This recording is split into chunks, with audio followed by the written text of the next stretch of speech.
Hey guys, welcome back to my channel. Let's talk about sex. I felt like it was time for another girl talk video. I think I've done one on sex before, but not for a long time. So let's do another one on sex. And as always, I asked you guys for your questions over on my Insta stories, and I had loads, and quite a lot of them were similar to each other. So I feel like I'll hopefully get through quite a lot of different sorts of topics. It looks a bit like I'm wearing pajamas. I just got this top from ASOS and it's so comfy, I love it. First question's from Tati. Hi Tati! I've met Tati before. She actually has her own podcast too with her friends, so I'm gonna link her podcast down below, but I feel like you guys will really like it.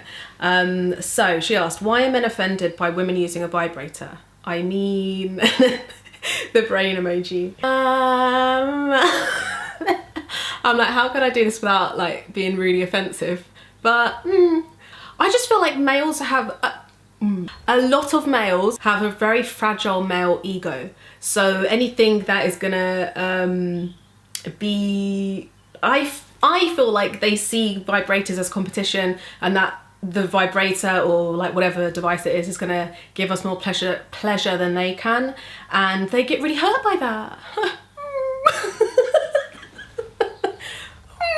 For me, it's their ego. But secondly, I feel like a lot of them don't have a lot of education around female pleasure and female orgasm, and how a lot of us do need penetration, like hitting the G-spot, and clitoral stimulation too. So yeah, and I think that's just due to like conditioning growing up, I'd say. And like when it came to sex education growing up, like none of us were taught about female pleasure, which is so stupid. And porn, obviously. Oh my god. I feel like a lot of guys think that they'll be like redundant if we're using the vibrator, or okay, let me think of it like in a nice way. For them. Maybe they feel like they're not doing a good enough job while we've got that too. But the thing is, like, listen, any men listening out there, like a vibrator only adds to the whole experience. And for me personally, like I love a vibrator, but it's not the same as penetration. You know, some girls out there or people with vaginas might disagree and say like, you know, it's just as good or whatever. But anyway, for me personally, they feel really different. So yeah, whenever I've wanted to use one, it's just to add to the whole experience. And it doesn't take away from anyone. Like, it's not taking away from the man. Even if it was taking away from the man, who cares? Like, they get to finish like all the time, you know? So yeah, it doesn't even take away from anyone at the end of the day. It just adds. When a guy is like wanting to introduce it too, it's like, wow. I mean, I do feel like the whole stigma around them is changing a little bit, and I think the more like videos like these are made and like content on, you know, Instagram and things get shared around a lot more about like female pleasure, then I think it will be less of a stigma. Not that it should be a stigma anyway, but oh god, this light, I don't know, probably no one cares about me talking about the lighting, but the light outside today is so dark. So someone's asked favourite porn websites. Now listen, I've got something to share with you guys. Like, this is not an ad or anything. Like, wow, like my excitement. I found, I don't know if I'm allowed to talk about this on here. I'll film this and then find out. But I found this site, and this site is run by women, curated by women, which I love. Everything's shot really nicely, like, oh, I can't explain it, but yeah, it's called Belsa. And listen, it's to porn what Bentley is in the car industry. Do you know what I mean? Someone said, do you have fantasies that you'd never discussed with any of your partners? No, not personally. I feel like I've always like slipped it in there, no pun intended, but like slipped it into conversation. Or I don't know, I feel like I'm quite open with like fetishes and like what I like and don't like. But if you were struggling with that, I would say that when you sort of, it could be when you're on the topic of sex or not on the topic, but you could like just throw it in, like maybe not your whole like vivid fantasy, but it could be, you know, something touching on it or like a softer version of it, and sort of see what their reaction to that is. And I'm sure you could sort of gauge if they'd be into that or not. And also, like, if they're not into it, you could just explain that is what you like. So, you know, it's a give and take, isn't it? With what people like, not so much what they don't like, but what people like. And obviously if someone's not comfortable doing it with you, then that's fine. But yeah, if they could understand like what you like and if you could make it work, then I'm sure it'd be fine. Oh, I hate this. Someone asked, just because I want to like, help, I've never had an orgasm from any of my partners. Is something wrong with me? No. Nothing's wrong with you. Please don't think that. There's lots of different things that you could try out. Firstly, try out you with yourself. See what works for you, what doesn't work for you, what makes you feel like you're coming a bit closer, what makes you feel turned on. And then you can play with loads of different aspects of with masturbation. Firstly, so with vibration, strength of vibration, the like rhythm of them. Some of them don't do it for me at all. Some of them are like, you know, amazing. It can take a while to get to know your body and what can make you orgasm.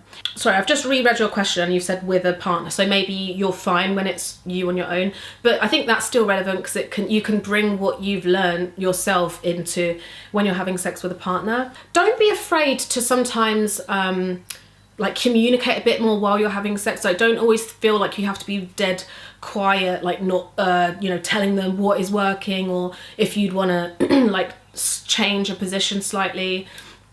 And like, listen, nothing's gonna change, and you might have tried this anyway, but just in general, like nothing's gonna change in your pleasure and in your sex life if you're not willing to communicate it. I would say try like a lot of different angles. I also only recently learned that the G-spot is located like in the upper, okay, how do I explain this? I used to think it was like right at the top of the cervix or at the back of the cervix, but it's actually in the front, like the belly, you know, side. So I'm so interested now. I'm like, oh, it's crazy. Like the amount of things we don't even, you know, I don't know, haven't even discovered about our own anatomy. I really am trying where I can to make this video non-gender specific and inclusive. So please forgive me if I sometimes like, you know, don't pick up on certain things that I'm saying. I'm trying to think of it as I go. Please don't think something is wrong with you. You have to snap out of that mentality too, because that might even be a block in your mentality where you're already thinking something's wrong with you, so you're not like relaxing in your body as much. So yeah, drop that. What do you think of friends with benefits? I think it's like a tricky area, but I've listened to a lot of different people speak about this, and there's so many people who are just fine with it. They're like, no strings attached, like like literally no feelings, like it is what it is. And then I've heard, you know, loads of other people say that they find it difficult because they, you know, might start like forming an attachment. I think it's fine as concept. I just think you have to sort of be mentally prepared for that sort of interaction. You have to manage your expectations, maybe that's a better way of putting it. I've kind of covered this in the first question, but someone said, why do you think there is so much taboo about female pleasure? And I just feel like I want to talk a bit more about it because I think it's such an important topic to discuss. It's obviously tied into patriarchy, and they can seem to be quite threatened by us being very self-sufficient and empowered and not needing them, which I guess they see our pleasure as maybe them being lesser, or yeah, them being less important, or yeah, I don't know. I feel like a lot of it's just tied to ego. I know I've said that already, but yeah, but I just hate the like rhetoric around if a woman is like, if I'm here speaking about sex, like there's people out there that will see this video, you know, on their page or whatever and be like, think that I'm promiscuous or something. And it's like, just because I'm talking about sex and female pleasure, like it's such a huge part of us, and it's such a huge part of nature, and us like humans in particular being conscious beings, very conscious beings, like we're still figuring out how to get as much pleasure as we can. Like I think it's an amazing journey that we're able to go on. Like even at this point in even at this point in time, you know, we're still discovering things about our own bodies and yeah, and about pleasure. We feel like guys can talk about sex all day or like bring it up randomly in conversation. No one would blink an eye. And I think that's what needs to change. Like if a woman's bringing up sex like out of the blue, it's doesn't mean anything like to do with her and her character. It's just like talking about sex. Like, how do you feel about a partner watching porn?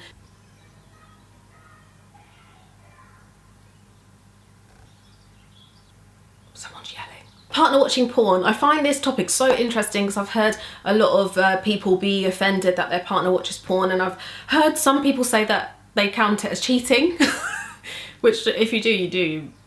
But I've never had a problem with it, but I don't know if that's because I watch it myself, so I'm like, who am I to judge? We all have our needs. Like, we all get horny sometimes, and sometimes we can't have sex. And then I think it's only natural to sort of get, like, be able to release that feeling. Sometimes if you, like, keep it pent up, it can make you feel like even more stressed during the day. And I think I've always assumed that any of my partners have watched it. Like, it's not always, I mean, more so when I was younger, it's not something that I'd sort of bring up. Like, we didn't really talk about it that much, but I just assumed they always watched it anyway. I think even if you were to try to stop them from watching it and like put them on a ban from it, that's probably only gonna make them want to watch it more, because you're making it like an elusive thing to do. Even if maybe they're watching people that don't look like me on it, I'm just not that bothered, to be honest. I think some people do take offense to that, but I think there's a point with it. So, but if it's if you're getting the idea that it might be crossing over into a porn addiction that they're having, then that's a different story, because porn addiction is real. For the most part, I feel like it's fine. And a lot of the time you can both pick up new things from it too. You can learn new things, you can sort of use it as a tool to try new things in the bedroom. And you can sort of make it fun too, because you could both decide to try something and be like, oh, that didn't work, and then like try something else. This one I really wanted to answer. Can vaginal discharge ruin the moment? No, I hope it's not you letting that ruin the moment, but it especially shouldn't be them trying to make a thing out of discharge. Like, discharge is totally normal. Unless there is like a funny smell or a different color, you know, it's discolored or something is like off with the discharge, then you obviously need to go and get checked out and make sure, you know, everything's okay. But yeah, if it's just, you know, normal healthy discharge, there's nothing to be ashamed about. I think a lot of the time we forget that our bodies just produce a lot of stuff. Like, sometimes it's like gross. To me, it kind of just reminds me that we're all like these weird little humans, like, aren't we?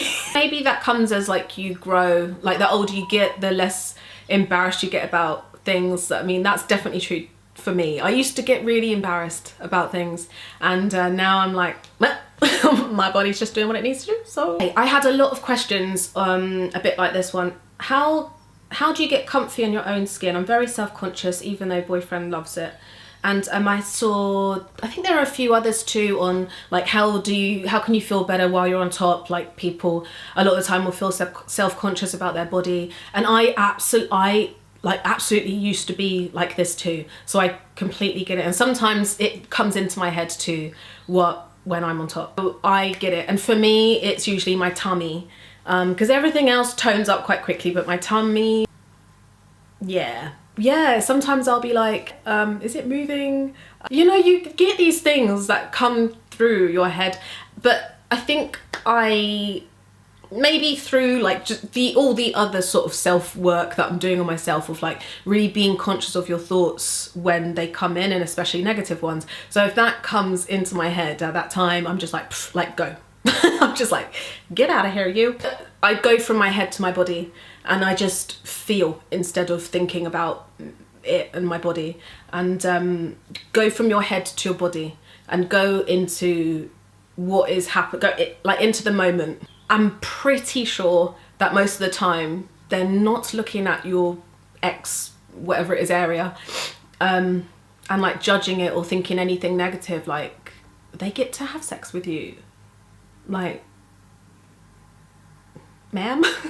And also what helps is to give yourself a little pep talk, like a really quick pep talk, like, no, you're a goddess, you know, just even if you don't believe it, tell yourself, like, no, you're a sexual goddess. So yeah, hope that helps. Oh, I saw this one, and this isn't actually about sex, but please can I answer this? A dude I've been talking to says he wants to hook up but constantly leaves me on red. Please put him in the bin. What's wrong with guys? Like, no, he doesn't deserve you. Just maybe get his attention, like get his attention so he's messaging you, and then leave him on and then leave him on red, and then just leave it, move on. Like, why are they like this? Oh, do you know what? I got quite a few questions about sex drive, and most of them are actually on like what to do if you're experiencing having a really low sex drive, and like, you know, feeling ashamed about it or feeling pressure to have a higher sex drive. This one is about having a higher one, but I just want to say for the lower sex drive, I think, is it me? I don't know, but I feel like if you're in a long-term relationship, especially, and in lockdown, I feel like it would be quite natural for a lot of people to have a bit of a lower sex drive. Like, there's a lot of monotony happening at the moment, like spirits are lower than usual anyway. There's a lot that could like work against you in that way of you know, feeling sexy in itself. So there's nothing you can do about having a low libido, or, you know, just a bit of a low patch in your sexual drive. It's fine. Let it be that way. Like, don't let yourself be pressured into doing, like, having sex just because you feel like you should. Because you're not a doll, a sex doll. Like, you're a human. Like, you're allowed to not feel like it for a little bit. So, and any decent partner too should understand that and accept that. And that's where porn can come in. Or, you know, they're just waiting. People should be able to wait, you know. And then, oh, blah, blah, blah. This one was how not to feel insecure about having a higher sex drive than your man's. LOL. We've all been there. It's fine. You don't need to feel insecure. And that comes from that whole perception that guys constantly want to have sex all the time and that women don't. And please, that's just not true. I don't think that's true. I think it varies a lot with loads of different people. I'm in the same boat. So, I mean, I naturally have a high sex drive, so you're not alone. It's fine. Like, get your vibrator out. I also had a few questions about like how long after having a baby did I have sex, or like feel comfortable having sex. I think for me it was about 6 weeks after, and I think they recommended that actually for, you know, healing properly. So yeah, that's it for me. I wasn't gonna wait any longer than that. What kind of kinks / fetishes would you say you have? I don't know if I should answer this one. We'll leave that for another day. Orgasms, easy or difficult for you to achieve? In brackets, women need to normalise talking about this. Yeah, for sure. For me, really easy to achieve when it's a clitoral orgasm. And yeah, I've been able to do that for a long time too. Like, I discovered that early. And, but yeah, not as easy through penetration. Oh, it's a good one. What toys do you think are better to start masturbating with? I want to do a whole video on sex toys, please. Do you guys want me to do that? Because I'll do that. I feel like there'll be like too much to talk about in this video. Okay, if you're starting, I'd recommend something like a bullet. So something small and just something that gives a nice vibration. Like, there are so many toys out there. Maybe I'll link a few like beginner toys down below just to like get you guys started. Definitely something that has different settings on it so you can start learning what types of vibrations work for you. Actually, I'll show you guys in a minute my favorite toy, because I think there's a question that asks what my favorite toy is. But I actually probably wouldn't say to start with that one because it's quite intense. In a relationship, living together, how often do you think you should be having sex? I think that's totally dependent on you and your partner and what works for you guys. I don't feel like there should be a normal number, yeah, of the amount of times you have sex. It just depends on you guys. Like for me, if I'm in a long-term relationship, then I'd say at least 2 to 3 times a week. But yeah, I don't know if you guys are like me. Are you into cuddling after sex? Yeah. Okay, here we go. Hi Sammy, what are your favourite sex toys? Love you. Love you too. I'll show you my number one. This beauty is from the brand Lilo. And I've got a few toys from them, like, oh my god, like I want to collect them all. Gotta catch them all. This is, I'm not exaggerating, this has changed my life because it's so good. Like I can't live without it. Like I'm telling you this from the heart. Listen, this is not paid for or anything. It's so well designed too. So yeah, this is where the magic happens. You hold that up to your clitoris. Oh, I forgot my windows open.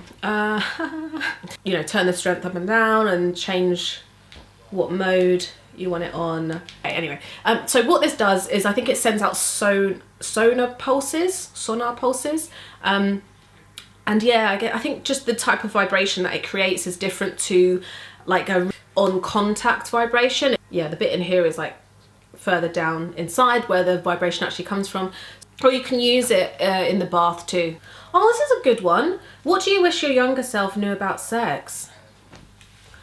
That it's not shameful to have it and to enjoy it. I think when I first started having sex, I felt a bit like scared of being slut shamed or whatever. Like, I wasn't even that active, but I think there was such, when I was younger, like there was such a big slut shaming like thing. Also that it's not all about the guy. I feel like I'm just so annoyed that we've like spent so much of our lives thinking that the whole like act of sex is about performing for the man. The whole performative aspect of it, I think I wish I didn't buy into it as much.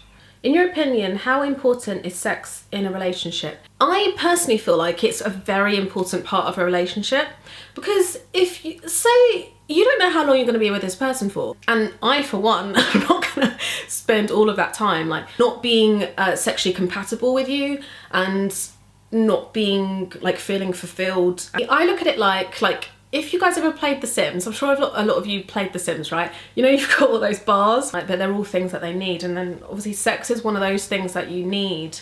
And pleasure is like one of those things you need. Yeah, to me, I'm not going to get in a relationship where like that sex bar is always on empty, because it's one of my core needs. And also, if not just for you, then for whoever you're with too. Like I would want them to feel fulfilled in that way too. Especially in a relationship, a lot of communication is non-verbal too.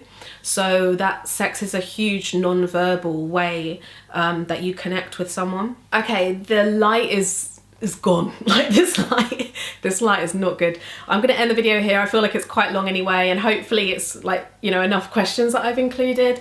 Thank you guys for watching. This was so fun to film. I want to do another one.